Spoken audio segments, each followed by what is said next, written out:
All right, doing a clutch swap here. It's a C5Z06. Unfortunately, I don't have access to a lift, so I'm doing this on the ground. I would definitely recommend, if you can get on the lift, obviously do it. But if you're gonna do it on the ground, just allow time. It's not something you will rush and want to do it in the afternoon or a day. I say go in segments, but that's my personal opinion. So, just so you know, I was reading this article, Corvette Central, and they show you how to do it. They even say you can do it on the floor. All right, no big deal. So I started embarking on the mission. Well, what they failed to tell you is that in the article, it says you can keep the bell housing on. All right, the bell housing, yes, you can keep it on if you're taking out a stock clutch and putting a stock one in.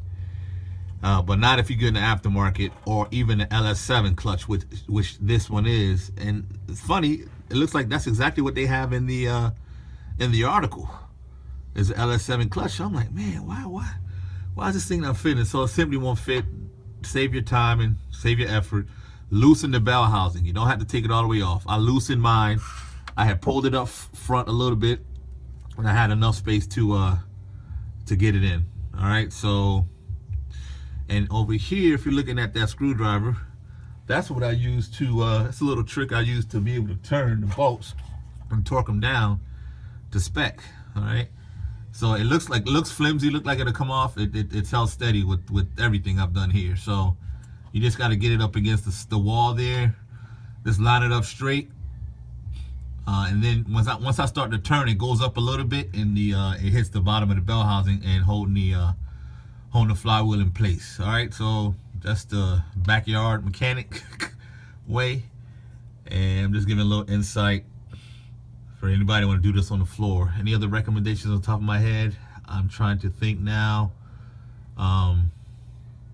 That's it, man. This actually looked like the hardest part of the job was getting this. I was trying to make it fit pressure plate with the disc.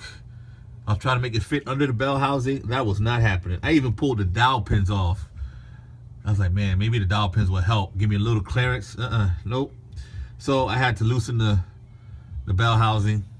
This is for ls7 clutch. If you got a stock, putting the stock clutch, you don't have to loosen the bell housing and go right back in, no problem. So anyway, that's my 411.